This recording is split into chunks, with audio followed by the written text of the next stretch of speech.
वल्लाहु जअल लकुम मिन बुयूतिकुम सकना। मोहतरम बुजुर्गों, नौजवान साथियों, इज्जत माँ और बहनों, तमाम किस्म की तारीफ, किबरियाई और बड़ाई अल्लाह रब्बुल आलमीन के लिए है, जो पूरी दुनिया का तन्हा खालिक है, मालिक है, सबका मुरब्बी और पालनहार है। बादहू हजारहा दुरूद व सलाम का नजराना हो अल्लाह के तमाम अंबिया और रुsul पर, बिलखुसूस ताजदार मदीना अहमद मुस्तफ़ा जनाब मोहम्मद रसूलुल्लाह सल्लल्लाहु अलैहि वसल्लम पर। खुतबे जुमा का जो उन्वान है वह है घरों में सुकून कैसे। मुझे इसका मुकल्लफ बनाया गया। अल्लाह से दुआ कर रहा हूं कि कुछ बातें कुरान और हदीस की रोशनी में आपके दरमियान पेश कर सकूं, और अल्लाह ताला सबसे पहले मुझे उस पर अमल करने वाला बना, उसके बाद आप सबको उस पर अमल करने वाला बना। मेरे भाइयों, इंसानी जिंदगी में घर की बहुत बड़ी अहमियत होती है। एक इंसान घर छोड़ करके, बीवी बच्चों को छोड़ करके, पड़ोसियों को छोड़ करके बाहर की जिंदगी बिताता है, उसका मकसद ये होता है कि सर पे छत का इंतजाम कर सकूं, अपने बच्चों को सुकून की रेटे दे सकूं, अपने माँ बाप की मोहब्बतों को जो तर्क करता है, मकसद उसकी ये होती है कि अपने घर वालों को सुकून और अमन के साथ उनके खुराक का इंतजाम कर सकूं। और आप जान लीजिए, अल्लाह के रसूल ने बयान फरमाया कि उस शख्स के लिए खुशखबरी है, आपने बशारत दी है उस इंसान को, और यह कहा कि उस इंसान की खुशनसीबी की अलामत है जिसको अल्लाह ने ऐसा घर दिया हो जो उसके लिए काफी हो जाए, घर में रहे और सुकून की जिंदगी बिताए। हम और आप ये समझते हैं कि घर नाम है, दो चार मंजिला बना लेना, डेकोरेशन कर लेना, लाइट और पेंट वगैरह लगा लेना, हम उसको घर समझते हैं। मेरे भाइयों, कुरान में अल्लाह ने घर का क्या जिक्र किया है? अल्लाह ने कुरान में जिक्र किया है कि घर हमने किस लिए बनाया है। वल्लाहु जअल लकुम मिन बुयूतिकुम सकना। ऐ दुनिया के इंसानों, अल्लाह वो है जिसने तुम्हारे लिए घर बनाए, जिसमें तुम सुकून हासिल करते हो, जिसमें तुम चैन की जिंदगी बसर करते हो। वल्लाहु जअल लकुम मिन बुयूतिकुम सकना। अल्लाह ताला वही है जिसने तुम्हारे लिए घर बनाए, जिसमें तुम सुकून हासिल करते हो। एक इंसान जब बाहर आता है, कारोबार की तकलीफ को लेकर के जब घर में आता है, छोटे छोटे बच्चे उसके गोद में अब्बू अब्बू कह करके आते हैं, इंसान बाहर की तकलीफ को भूल जाता है, माँ बाप की मोहब्बत को महसूस करता है, माँ बाप की दुआओं को महसूस करता है, इंसान बाहर की थकान और तकलीफ को भूल जाता है। जब घर में आता है, बीवी की मुस्कुराहट को देखता है, बीवी की मोहब्बत को महसूस करता है, घर की बाहर की थकान को भूल जाता है। इसीलिए अल्लाह ने बयान फरमाया, हमने घर को सुकून का दरिया बनाया। घर में इंसान को सुकून मिलता है, घर में इंसान चैन और राहत की सांस लेता है। तो अल्लाह ताला ने कहा कि घर को हमने सुकून का जरिया बनाया है। लेकिन आज क्या है? आज घर का टेंशन लेकर के आदमी बाहर जाता है। आज घर में इसको ऐसा महसूस होता है कि सारा टेंशन, सारी फिक्र हमको घर में लग रही है, और बाहर चाय के दरिया, सिगरेट के दरिया, बहुत सारे अमल के दरिया अपनी टेंशन को आदमी खत्म करता है। जबकि अल्लाह ने बयान, आप जानते हैं, ये इंसानी जिंदगी में है। आप हैवान के बारे में मुताला करें, हयातुल हैवान, बहुत सारी किताबें हैं जानवरों के बारे में। आप जानते हैं, हम और आप अक्सर हम लोगों की सिद्धार्थ नगर रहने वाले हैं, मुर्गी पालते हैं। मुर्गी जो दरबा उसका होता है, मस्कन घर है, जो मुर्गी अपने बच्चों को लेकर के बाहर खुराक और ग़िज़ा के लिए निकलती है, जब बाहर उसे कोई खतरा लाहिक होता है तो दौड़ करके अपने दरबे के अंदर आकर के बंद हो जाती है। उसको पता है कि जगह महफूज जगह, रहने और बचाव की जगह हमारा घर है, और उसका घर जिसको दरबा कहा जाता है। ये चीज आप जानते हैं, सूरतुन नम्ल अल्लाह ने कुरान में चोटियों के नाम से एक सूरह करीमा नाजिल फरमाया है। आप मुताला करेंगे, बड़ा मुख्तसर सा वक्त है, सिर्फ एक झलक। जब चोटियां अपनी ग़िज़ा के लिए निकली, उन चोटियों में से एक चोटी ने ऐलान किया, ऐ चोटियों अपनी अपनी सुराखों में चली जाओ, कहीं ऐसा ना हो कि हजरत सुलेमान अलैहिस्सलाम की लश्कर तुम्हें ना जाने में कत्ल कर दे और तुम उनके पैरों के नीचे आ जाओ, दब जाओ, इसलिए अपनी अपनी सुराखों में चली जाओ। चूंटी का जो मस्कन, जो घर, वो सुराख होता है। उसको पता है कि जब सुराख में चले जाएंगे तो हिफाजत की जिंदगी बसर करेंगे। मेरे भाइयों, आज अल्लाह ने सारी चीजें दी हैं। आज एक इंसान कमा खा रहा है, 20, 25, 30 हजार महीने का इनकम है, मगर घर में सुकून नहीं है। मुल्ला साहब, वो जब किसी से मिलता है, मौलाना सारी चीजें बेहतर हैं, अल्हम्दुलिल्लाह, कारोबार भी सब कुछ है, मगर घर के बहुत सारे मसाइल ऐसे हैं जिसमें उलझा हूं। आप जान ले मेरे भाइयों, पहली चीज ये है, घर में सुकून कैसे आएंगे, उसका जवाब आप सुन लें। जिस घर में तौहीद के तराने गाए जाएंगे, जिस घर में नबी की मोहब्बत की सीरत का मुताला किया जाएगा, जिस घर में दीन का माहौल बनाया जाएगा, अल्लाह ताला उन्हीं घरों में सुकून अता फरमाएगा। सादा सा जबान में, जिस घर में बड़े एलसीडी लग करके सीरियल बच्चे देखते हो, जिस घर में टीवी और तरह तरह से नाच गजाने की महफिलें बैठती हो, अल्लाह ताला ऐसे घरों में कभी सुकून नहीं देगा। ऐसे घरों में कभी सुकून नहीं आएगा। सुकून उस घर में आएगा जिस घर में तौहीद की सदाएं बुलंद होगी। आज जवानों से पूछो तौहीद क्या है, दाएं बाएं देखते हैं वो, उनको तौहीद नहीं पता है, उनको तौहीद नहीं मालूम।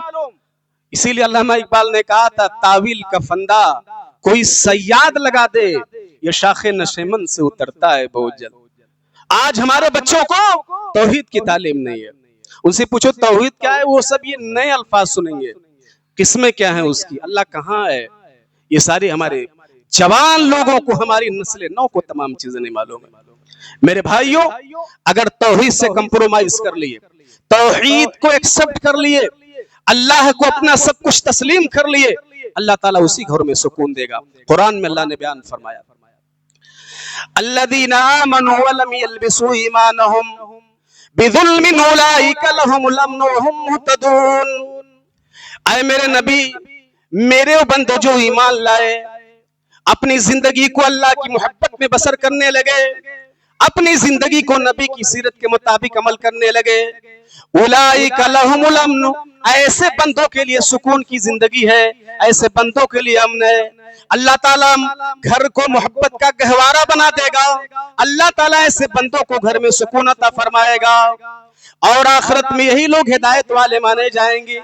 आखिरत में अल्लाह ताला इनका मकाम इतना बुलंद कर देगा कि हिदायत वाले हो जाएंगे।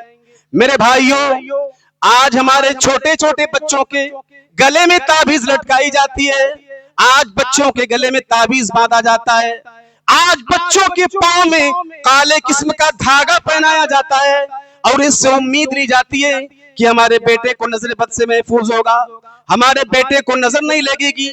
याद रखो, ऐसे घर में अल्लाह ताला कभी सुकून नहीं देगा। अल्लाह का फरमान है, उलाइका लहुमुल अम्नु व हुम मुहतदून। अल्लाह ताला अमन और सुकून वाला घर वो बनाएगा जिसमें तौहीद की सदाएं आएंगी। माबूद हकीकी अल्लाह, बीमार करने वाला अल्लाह, शिफा देने वाला अल्लाह, मोहताज करने वाला अल्लाह, फकीर बनाने वाला अल्लाह, माल देने वाला अल्लाह, इन तमाम चीजों पर मजबूत अकीदा होना चाहिए। हमारी माए बहनें भी हैं। अम्मा सुमैया रज़ी अल्लाहु अन्हा का वाकया आप जानते हैं, जब इस्लाम कबूल कर लेती है, मक्का के लोग दुश्मन हो गए, मक्का के लोग दुश्मन हो गए, ये अबू जहल दुश्मन हो गया, तमाम के तमाम लोग दुश्मन हो गए। अम्मा सुमैया को मैदान में लाया गया, शौहर के सामने लाया गया, उसके बेटे के सामने लाया गया। अम्मा सुमैया से कहा जा रहा है, सुमैया इस्लाम की तालीम को छोड़ दे, वरना तेरे साथ ऐसी ऐसी सजाएं मुंतखब की जाएगी जो तुमसे पहले किसी खातून ने ऐसा नहीं सोचा होगा। मेरी माँ, मेरी बहनों, जरा गौर करो। अम्मा सुमैया को हाथ को बांध दिया गया, हाथ और पांव में रस्सी पड़ी हुई है और ऐलान किया जा रहा है इस्लाम की दौलत को छोड़ दो, नबी के कलमे को छोड़ दो। एक शौहर के सामने उसकी बीवी को बांधा जा रहा है, एक जवान बेटे के सामने उसकी माँ को बांधा जा रहा है। अम्मा सुमैया ने तमाम चीजों को गवारा कर लिया, पांव में रस्सी गवारा कर लिया, हाथ में रस्सी गवारा कर लिया, अल्लाह के रास्ते में कुर्बान होना गवारा कर लिया। ऐ सुमैया, तेरी अदमत को कुर्बान, वला तमूतुन्ना इल्ला व अंतुम मुस्लिमून का दर्स तूने दुनिया वालों को दिया है। आज हमारे खवातीन को सब तालीम ही नहीं है। हमारी खातिन को तालीम, जरा बताओ सीरियल में कौन सा कपड़ा इस वक्त चल रहा है, कौन सी डिजाइन की मामलात आगे है, कौन सी मार्केट में नई नई सब्जियां आती हैं, ये हमारी खवातीन की सारी चीजें और सीरत और तालीम से बहुत दूर है। और अपने यहाँ बच्चों को भुलवानों की एक पुड़िया जो सबसे बड़ी मोबाइल मिल गई है। आज छोटे छोटे 6-6 महीना के बच्चे, उंगली भी काम नहीं करती है, देखो तो मोबाइल लेकर के पड़े हैं। और उससे है कि मुल्ला साहब बच्चा आराम से भूला और बायका रहता है। अल्लाह की कसम, तालीम के मैदान में जीरो रहता है वो, उसको दुआ नहीं आती है, सूरह फातिहा नहीं उसको आती, नमाज की दुआएं नहीं पढ़ सकता है वो। नमाज की हाँ ये 2 दूना 4 कर लेगा, बैठेगा जब किसी कुर्सी पे तो कलसी मार लेगा वो, मगर दीन और तालीम के बारे में बिल्कुल अंधे वो बन के रहेगा, उसको तालीम नहीं होगी। इसीलिए याद रखो, अगर घर में सुकून चाहते हो, तौहीद की नेमत बहुत जरूरी है, तौहीद की अजमत को समझो। और अल्लाह ने अगर तौहीद वाला बनाया है, अल्लाह का शुक्रगुजार बंदा बनो और उसके मुताबिक जिंदगी गुजारने की कोशिश करो। और नबी की सीरत को समझो। अल्लाह के रसूल ये तमाम दुनिया वालों के लिए आइडियल बन करके आए हैं। लक़द कान लकुम फी रसूलिल्लाहि उस्वतुन हसना। ऐ दुनिया के लोगों, ये नबी की जिंदगी आइडियल है, ये नबी की जिंदगी नमूना है। नबी की जिंदगी को देखो कि अल्लाह के रसूल ने किस एतबार से जिंदगी बिताई है, आप उसी एतबार से जिंदगी बिताओ। असल में हमारे कुछ लोग हैं, जब ऐसी कोई चीज देखो तो समझते हैं मौलवी साहब की जिम्मेदारी है सारी चीजें। अरे दीन का सारा ठेका मौलवी साहब की जिम्मेदारी है। और अगर आवाम तक वो बात चली जाती है तो बिल्कुल जीरो नजर आते हैं। मेरे भाइयों, हर इंसान अपने नफ्स का एहतिसाब करे। कुरान का ही फैसला है, कु अनफुसकुम व अहलिकुम नारा। अल्लाह से डरो, अपने घर वालों को डराओ। इसलिए अगर घर में सुकून चाहते हो, अल्लाह की तौहीद, नबी की मोहब्बत को अपना लो, अल्लाह घर में सुकून अता फरमाएगा। दूसरी चीज ये है, घर का जो हीरो होता है वो बाप होता है। घर में जाहिर है, घर में कौन लोग होते हैं? घर में माँ बाप होते हैं, भाई होते हैं, बहनें होती हैं, बेटे बीवियां, ये सब मिल करके घर बनाते हैं। वरना अगर घर में कोई ना हो, एक छोटे बच्चा अगर घर में ना हो, बच्चे की खिलखिलाहट और रोने की आवाज ना आए, एक घर वीरान घर हो जाता है। एक माँ की गोद वीरान गोद हो जाती है, बाप को खुशी नहीं मिलती है। ये तमाम की तमाम चीजें आज घरों में जो बेसुकूनी आ रही है, उसकी सबसे बड़ी वजह यह है कि हमने माँ बाप के मकाम को नहीं समझा है। माँ बाप के मकाम को नहीं समझा है। आज हम और आप परदेश की जिंदगी बिता रहे हैं। कभी अगर कोई 1-2 साल पे गांव जा रहा है तो बाप को वो पॉलिस्टर 100-150 वाली लुंगी पकड़ा दिए किसी को, और वो ठेले पर बिकने वाली खजूर पकड़ा दिए और ये ले जाकर मेरे अब्बू को दे देना। 1-2-300 का सस्ता कपड़ा अम्मी को ले जाकर के दे देना। मेरे भाइयों, याद रखो, अल्लाह रब्बुल आलमीन ने कुरान में अपनी इबादत के बाद अगर किसी का जिक्र किया है तो वालिदैन का जिक्र किया है। और जब अल्लाह अपनी इबादत के बाद वालिदैन का जिक्र करता है तो याद रखो कि वो मकाम बहुत बुलंद हो जाता है। अल्लाह ने कुरान में जिक्र किया है, वक़ज़ा रब्बुका अल्ला तअबुदू इल्ला इय्याहु बिल वालिदैनि इहसाना इम्मा यबलुगन्ना इंदकल किबरा अहदुहुमा औ किलाहुमा फला तकुल लहुमा उफ़ वला तनहरहुमा वकुल लहुमा क़ौलन करीमा वख़्फ़िद लहुमा जनाह अद्दुल्लि मिनर रहमा वकुल रब्बिरहमहुमा कमा रब्बयानी सगीरा। आए दुनिया के लोगों, अल्लाह ने फैसला कर दिया। कज़ा यहाँ हुक्म के माना में है। बाज़ मुफस्सिरीन ने गर्चे माना बयान किया है कि अल्लाह ने फैसला कर दिया, मगर कज़ा हुक्म के माना में अल्लाह ने हुक्म दिया है। ऐ दुनिया के लोगों, अल्लाह ने हुक्म दिया है कि तुम सब अल्लाह की इबादत करो, अल्लाह की इबादत में गफलत मत बरतो। जब अल्लाह की इबादत से फारिग हो जाओ, अपने माँ बाप के साथ अच्छा बर्ताव करो, अपने माँ बाप की खिदमत करो, माँ बाप से जोर जोर से बात ना करो, माँ से बाप से जब भी बात करना है आपको अदब के दायरे में बात करो, उन्हें गुस्सा ना दिलाओ, उनकी खिदमत करो। दोनों जिंदा हो या एक जिंदा हो, हर हाल में उनकी खिदमत करो, उनकी दुआओं को लो। वख्फिद लहुम जनाह दुल्ल मिनर रहमा, अपने माँ बाप की खिदमत के लिए अपने बाजुओं को दराज रखो, माँ बाप की खिदमत करो। और जब माँ बाप बूढ़े हो जाएं, रब्बिरहमहुमा कमा रब्बयानी सगीरा, जब माँ बाप बूढ़े हो जाएं, अपने माँ बाप के लिए दुआएं करो। मेरे जवानों, अपने माँ बाप के लिए दुआएं करो। अगर ये बाप जिंदा है, आज दुनिया का बहुत बड़ा सामान आपके आंगन में मौजूद है। अगर माँ जिंदा है, बहुत बड़ी चौकीदार आपके घर में जिंदा है। अगर बाप की शक्ल में एक चौकीदार जिंदा है, अल्लाह ने बहुत बड़ी नेमत से आपको नवाजा है, इसलिए इनकी खिदमत इनकी जिंदगी में करो। और जब ये दोनों चले जाएंगे, अल्लाह ने दोनों का तज़किरा कुरान में बयान फरमाया। एक रहे, माँ हो या बाप हो या माँ हो, दोनों या दोनों में से एक बचे, हर हाल में उनकी खिदमत करो। और अगर एक बच जाए, एक दुनिया से चला जाए, जोड़ा बिछड़ जाए, खूब खिदमत करो, किसी चीज की उन्हें तकलीफ ना दो। आप जानते हैं अल्लाह ने इसी क्यों जिक्र किया? जब दोनों जोड़ा जिंदा होते हैं, जब माँ बाप होते हैं और बच्चों की तरफ से जब कोई तकलीफ आती है, जब कोई मुसीबत पहुंचती है, खिदमत में कोई कमी होती है, वो दोनों आपस में ऐसे कोड भाषा में समझ लेते हैं कि अपने गम को, अपनी तकलीफ को हल्का कर लेते हैं। वो बूढ़ी बूढ़ा दोनों बात करके बच्चों की आने वाली तकलीफ को भूल जाते हैं और गम को हल्का कर लेते हैं।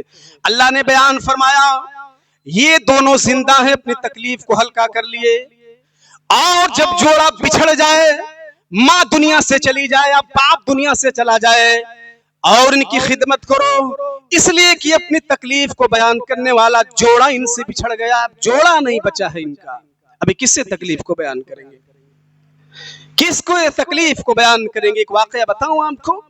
बंबई बेचारे सेठ वगैरह थे, माँ बाप वहीं थे, तो माँ बाप की जिंदगी में माँ बाप याद नहीं आए। वो तो माँ बाप को मरने के बाद कहते हैं फ्लाइट पकड़ रहे हैं, फला साहब कहते हैं फला साहब फ्लाइट से आ रहे हो, थोड़ा सा रुक जाओ। अरे भाई, उसकी जिंदगी में उसकी खिदमत की जरूरत थी, तो कभी ट्रेन से चल करके नहीं आया कि अब्बू को देख लो, और आज फ्लाइट का सफर कर रहा है। ऐसा लगता है कि बस अब वो माफ करा लेगा सारी चीजें।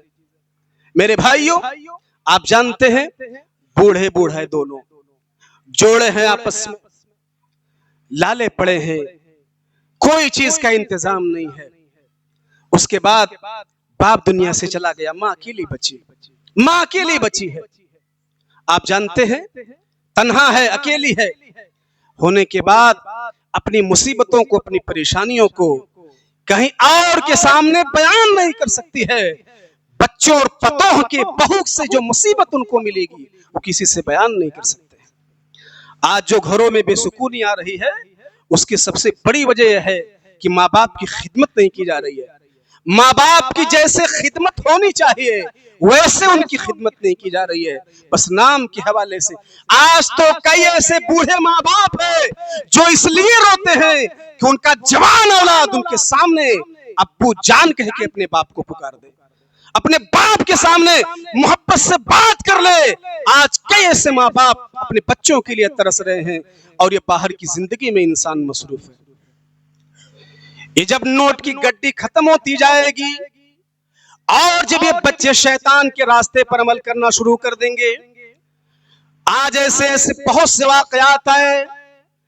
एक ऐसा वक्त गुजरा, करोड़पति थे, आज ऐसा वक्त गुजरा, रोडपति हो गए, रोड पे घूमने वाले हो गए, दुनिया उन्हें याद नहीं कर रही है।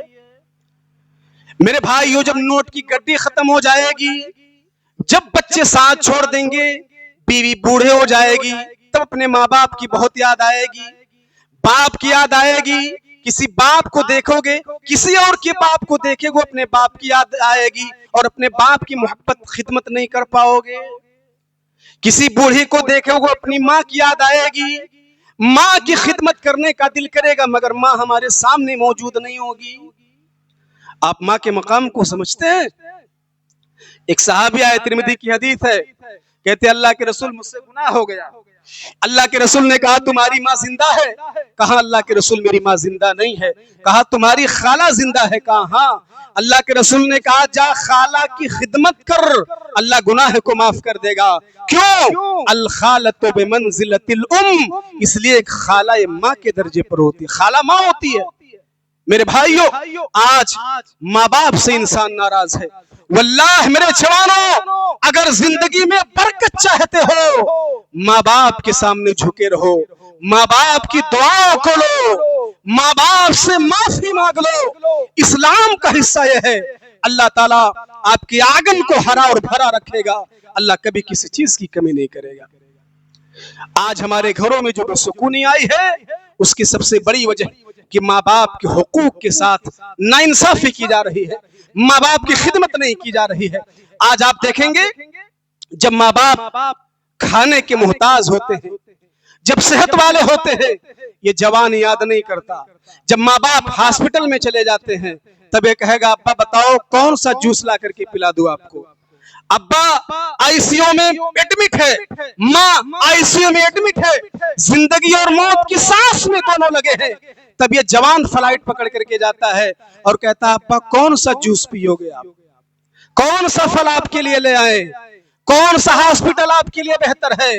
मेरे जवानों, उसकी जिंदगी में जूस की जरूरत थी, उसकी जिंदगी में फल की जरूरत थी, उसकी जिंदगी में खाने की जरूरत थी, उसकी जिंदगी में लिबास की जरूरत थी। ये जवान तब नहीं याद किया। आज वो आईसीयू में है, चम्मच से पानी पिलाया जाता है, ग्लूकोज के जरिए उनको ताकत दी जाती है, तब ये जूस बनवा करके ला रहा है अपने माँ बाप को पिलाने के लिए। आज ये हकीकत है मेरे भाइयों। इसीलिए आप ऐसे कमाओगे, इनकी टोपी उनके सर, उनकी टोपी इनके सर होगा जिंदगी में, मगर बरकत नहीं आएगी। अल्लाह सुकून की जिंदगी नहीं देगा, सुकून आपको नहीं मिलेगा। अगर सुकून चाहते हो, माँ बाप की खिदमत करो, दुआएं लो। मेरे भाइयों, बहुत बड़े इमाम हैं, उनकी वालिदा का इंतकाल हो गया, ज़ारो कतार रो रहे हैं, रो रहे हैं ज़ारो कतार। लोग आए, कहा इमाम साहब आप तो दूसरों को तालीम देते हो, आप दूसरों को बताते हो कि इंतकाल पे नहीं रोना चाहिए, इंतकाल पे दुआ देना चाहिए, आप रो रहे हो। मेरे जवानों सुनो, जिनके पास अभी माएं जिंदा हैं सुन लो, वो इमाम साहब जवाब देते हैं, ऐ लोगो, मैं अपनी माँ के इंतकाल पे नहीं रो रहा हूँ, इसलिए कि मुझे मालूम है दुनिया में जो भी आया है उसे एक दिन मर जाना है।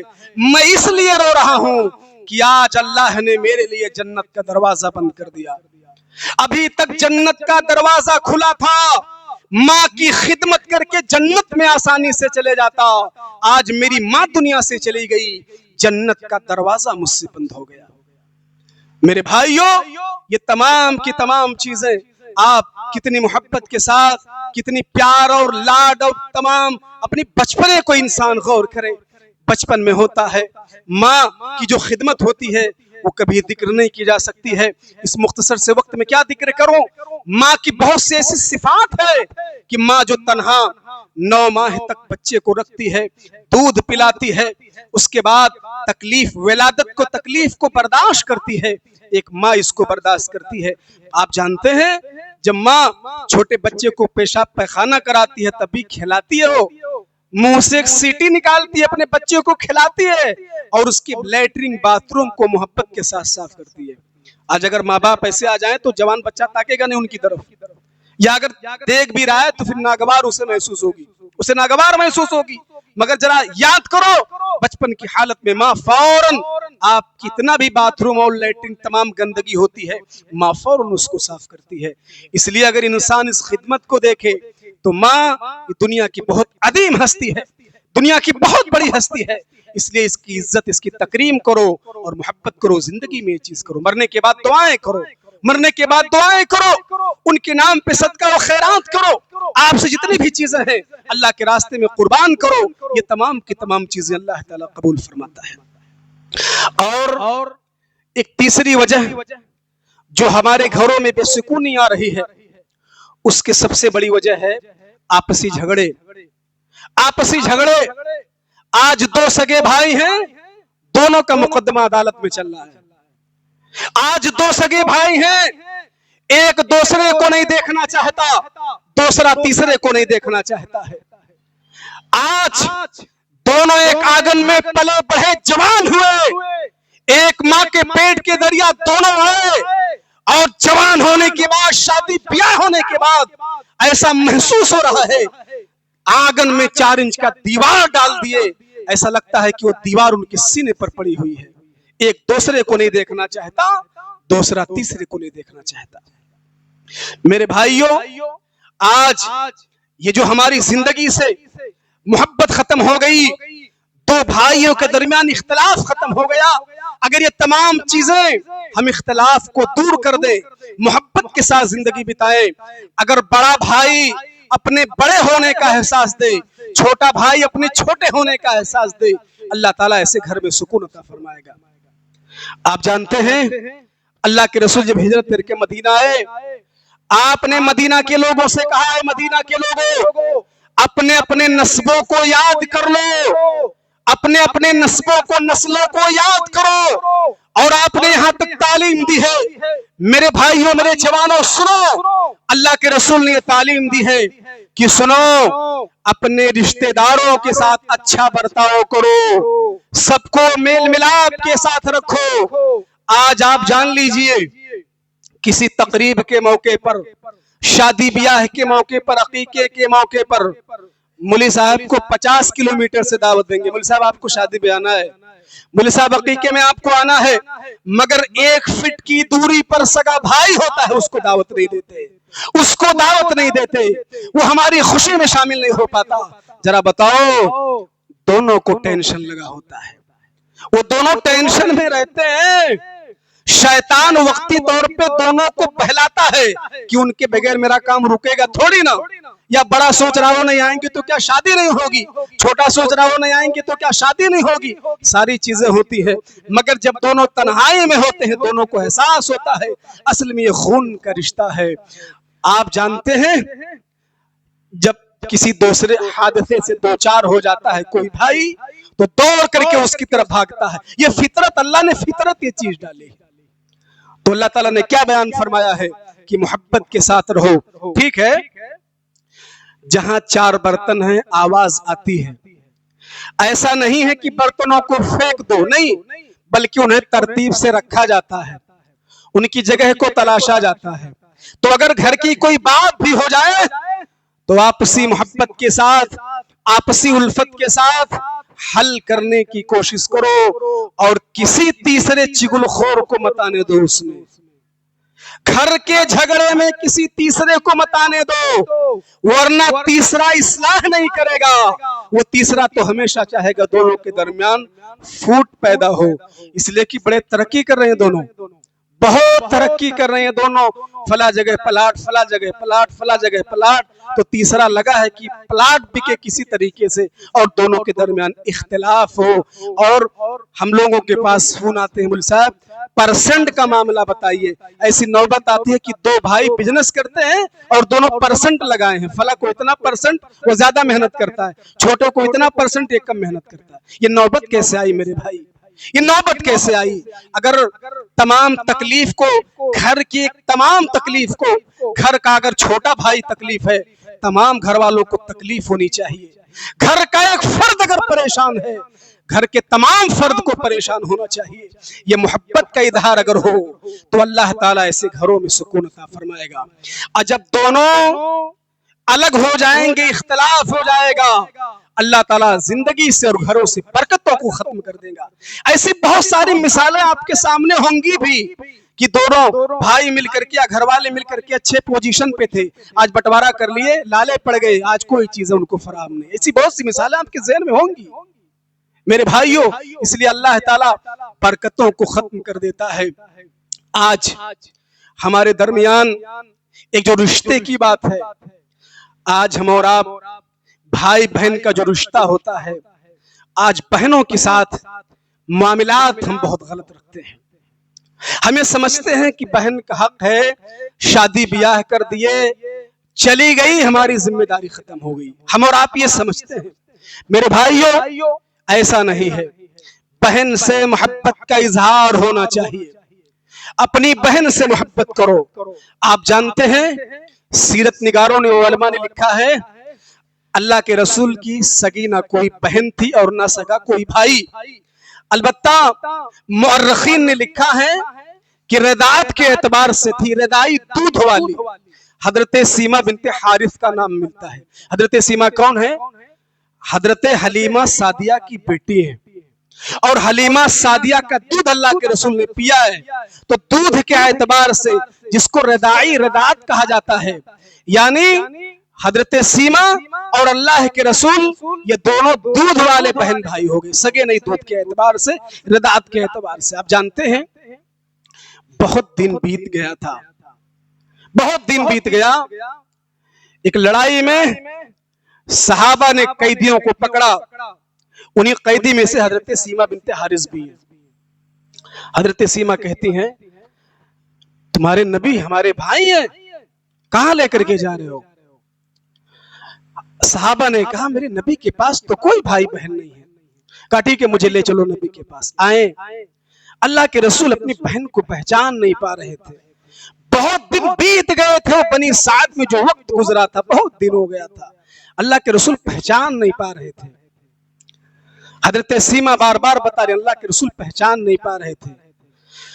हजरत सीमा ने निशान दिखाया, कहा कि आपने बचपन में हमको दांत लगा दिया था, इस दांत के निशान को मेरे भाई देखो। जब अल्लाह के रसूल को निशान याद आया और बचपन के वो दिन याद आ गए, एक भाई बहन के जो अय्याम होते हैं, बचपन के दिन आ गए कि बचपन में हजरत सीमा अल्लाह के रसूल को खिलाया करती थी, बालों में कंघी किया करती थी, नहलाया करती थी, साथ में बकरियां चराने ले जाया करती थी। अल्लाह के रसूल को वो दिन याद आ गए, आप ज़ारो कतार रोने लगे, आपके आंखों से आंसू बहने लगा। मेरे भाइयों, ये जो इबारत अलविदाया व निहाया की है, ये कोई किस्सा नहीं है फदाइल अमाल का। आपके आंखों से ज़ारो कतार आंसू बहने लगा, आपको दिन याद आ गए। असल में ये जो भाई और बहन की बचपन की जिंदगी होती है ना, बड़ी बहन ये घर को संभालने में बड़ी सपोर्ट किया करती है। जब माँ बाप घर से बाहर चले जाते हैं तो बड़ी बहन ये घर में सिक्योरिटी का काम करती है, बच्चों को संभालना, भाइयों को संभालना, गंदगी को साफ करना। और जब तक बहनें होती है ना, घरों को चमका करके, साफ धुल लीप मांच करके उसको सही बनाती है।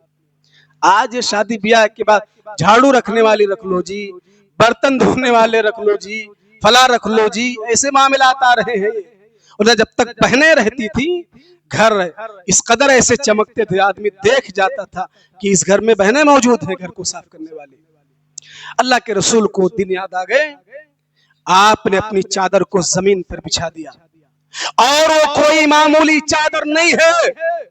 आप कुरान का मुताला करो, कुरान पढ़ो। अल्लाह ने कुरान में जिक्र किया, या अय्युहल मुज़म्मिल क़ुमिल लैला इल्ला क़लीला, ऐ चादर में लिपटने वाले, नबी को खिताब अल्लाह ने दिया है। आपने उस चादर को जमीन पर बिछा दिया, कहा मेरी बहन इस चादर पर बैठ जा, मेरी बहन इस चादर पर बैठ जा। मुझे वो दिन याद आ गए, तेरी मोहब्बत के वो लम्हे मुझे याद आ गए। अल्लाह के रसूल ने अपनी चादर को जमीन पर बिछाया, क्यों? अपनी बहन को बैठने के लिए। आज ऐसा मामला नहीं है। आज तो उसकी प्रॉपर्टी सबसे बड़ी बात, हड़ पे बैठे हैं, आलिम जाहिल कोई भी हो, सबसे जो बड़ी गलती है, जुर्म है, उसकी प्रॉपर्टी रख करके हड़प करके बैठा है। और अगर बहन जब किसी हादसे से दो चार होती है तो उसका सेठ भाई अगर मदद करता है तो कर्जा डालता है। बहन को कर्जा दिया 20,000 रुपया, बहन को कर्जा दिया हो 10,000 रुपया उसको देना पड़ेगा। मेरे भाइयों, याद करो मेरे जवानों, नबी ने चादर को जमीन पर बिछ, क्यों जानते हैं? इज्जत के लिए, तकरीम के लिए। मेरी बहन है, बहन है मेरी हो, और आपने चादर पर बैठाया, कहा चल मेरे साथ, मेरे साथ चल। कहा नहीं, मुझे अपने कबीले वालों के साथ वापस कर दिया जाए, वापस कर दिया जाए। अल्लाह के रसूल ने कहा मेरी बहन क्या चाहिए तुझे, क्या चाहिए मुझसे, माँ क्या चाहती है? कहा कुछ नहीं, बस इतना कि ये जो आपके असहाब, आपके साथी जो कैदी बना करके लोगों को लाए हैं, सबको आजाद कर दो। हम कह रहे हैं मेरे भाइयों, अल्लाह के रसूल ने अपनी बहन की कहने की वजह से तमाम कैदियों को आजाद कर दिया और सबको छोड़ दिया। क्यों जानते हैं? अपनी बहन की कहने की वजह से। 2 ऊंटों से सामान को लदाया। आए साल भर पे त्योहारी देने वालों मुसलमानों, 2-4 किलो समई और पटियाला कपड़ा पहुंचाने वालों सेठों, सुनो, नबी ने 2 ऊंटों से सामान को लदाया और कहा मेरे सहाबा, मेरी बहन को हिफाजत के साथ बॉर्डर क्रॉस कर दिया जाए, कोई तकलीफ न इसको आने पाए। इसलिए हम आपसे कहेंगे, आपके पास खैर खैरियत के लिए मोबाइल है, आप हफ्ते में 10 दिन पे, 20 दिन पे, महीने पे टाइम निकालो, बहन बहनोई भांजे की खैरियत ले लिया करो, बहन की खैर खैरियत तलब कर लिया करो, उसकी हाल चाल पूछ लिया। आप जानते हो ये फूफियां वगैरह अपने भतीजे से इतनी मोहब्बत से मिलती है। आज चले जाओ फूफी के यहाँ, बुआ के यहाँ, इतनी मोहब्बत के साथ मिलती है जैसा कलेजा निकाल करके सामने रख देंगे। और जब बड़े भाई का फोन छोटी बहन के पास पहुंचता है ना, उसका दिल खुशी से, मोहब्बत, फख्र से उसका सीना चौड़ा हो जाता है कि मेरे भैया ने मेरे पास फोन किया है। तो अगर भैया हो तो भैया होने का एहसास दो। ये मुंबई वाला भैया नहीं, वो असल वाला भैया कि जो आप एहसास दिला सको और उसकी खैरियत को तलब कर सको, उसके अहवाल को जान सको, सलाम दुआ करके मेरी बहन कैसी हो, क्या अहवाल है, घर में कैसे हैं, बच्चे वगैरह कैसे हैं, बहनोई कैसे हैं, ये तमाम की तमाम चीजों को अपनाओ। अल्लाह ताला इन्हीं चीजों में सुकून देगा। आप जानते हैं ज़कात के मसाइल में अल्लाह के रसूल ने कहा रिश्तेदारों को ज़कात, अगर वो मुस्तहिक हैं, लेने के काबिल हैं, फकीर मुहताज हैं, मसारिफ ज़कात में से आते हैं, तो रिश्तेदारों को ज़कात दो, डबल अजर मिलेगा। जानते हैं क्यों? एक तो आपने ज़कात को अदा कर दिया, दूसरा उसके जरिए आपको खैर खैरियत मिल जाएगी, आप दोनों जुड़े रहोगे, मोहब्बत बरकरार रहेगी। इन तमाम चीजों को अपनाओ मेरे भाइयों। इसलिए रिश्तों की कदर करो, रिश्तों को जोड़ो, इन तमाम चीजों से मोहब्बत होती है। एक आखिरी बात 1 मिनट की, वो ये है कि घर जिसके दरिया वजूद में आता है, जिसको घरवाली कहा जाता है, जिसको बीवी कहा जाता है, इस्लाम में इसके मकाम बहुत बुलंद है। घरवाली की कदर करो, इसकी हिफाजत करो। नबी ने हमको तालीम दी है। इब्ने माजा, तिरमिज़ी हदीस, अल्लाह के रसूल ने बयान फरमाया कि ऐ लोगों, जो खाओ अपनी बीवी को खिलाओ, जो पहनो अपनी बीवी को पहनाओ, उससे आर मत दिलाओ, गाली गलूज मत दो, उसके चेहरे पर न मारो। ये नबी ने पैगाम दिया है मेरे भाइयों, इसलिए इस पैगाम को समझो। अल्लाह के रसूल ने बयान फरमाया अद्दुनिया कुल्लुहा मताउन व खैरु मताइ दुनिया अल मरअतु सालिहा। ये दुनिया मालो मता है, ये दुनिया फायदे उठाने की चीज है। दुनिया में सबसे बेहतरीन चीज अगर कोई है तो नेक औरत है, नेक बीवी जिसको अल्लाह दे दिया, वो बहुत बड़ा खुशनसीब इंसान है। इसलिए बीवी की तकरीम करना, बीवी की इज्जत करना, उनके हाथ को बटाना, उसके कामों में समझना एक शौहर की जिम्मेदारी है। शौहर इस जिम्मेदारी को समझे, नौकरानी उसको मत जाने, वो घर की मालिका है, वो घर को समझे। अल्लाह के रसूल ने बयान फरमाया बुखारी की हदीस में, अये मेरे सहाबा, ये औरतें तुम्हारे पास कैदी बन करके आती हैं, ये औरतें कैदी हैं, इसलिए इनकी निगहबानी करो, इनकी देखभाल करो। क्या मतलब इस हदीस का? इस हदीस का मतलब यह है कि शादी से पहले जब एक बच्ची होती है, एक लड़की होती है, अपने भाइयों से लड़ लेती है, चाचा से लड़ लेती है, अब्बू से लड़ लेती है, मामा से लड़ लेती है, सबसे पैसा ले लेती है, सबसे अपनी इजहार कर लेती है, लेकिन शादी के बाद उसकी जिंदगी महदूद हो जाती है। शादी के बाद उसकी जिंदगी महदूद हो जाती है।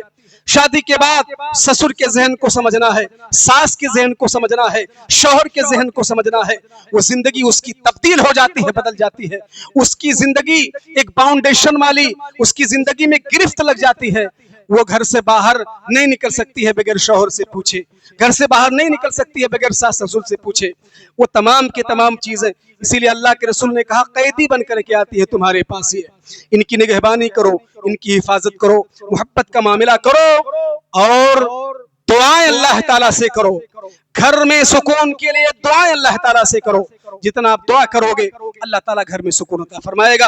अल्लाह ताला से दुआ है अल्लाह हम सबको किताब व सुन्नत के एतबार से जिंदगी गुजारने की तौफीक अता फरमा। अल्लाह हम सबके घरों में सुकून अता फरमा। अल्लाह हम सबके घरों में अमन और सुकून से भर दे। अल्लाह ताला दो भाइयों के दरमियान मोहब्बत अता फरमा दे। अल्लाह ताला हमारे घरों को और हमारे दिलों को आपस में जोड़ दे। अल्लाह हम सबको मनहज सलफ के मुताबिक जिंदगी गुजारने की तौफीक अता फरमा। आमीन। तक़ब्बल आमीन। अस्सलामु अलैकुम व रहमतुल्लाहि व बरकातुहू।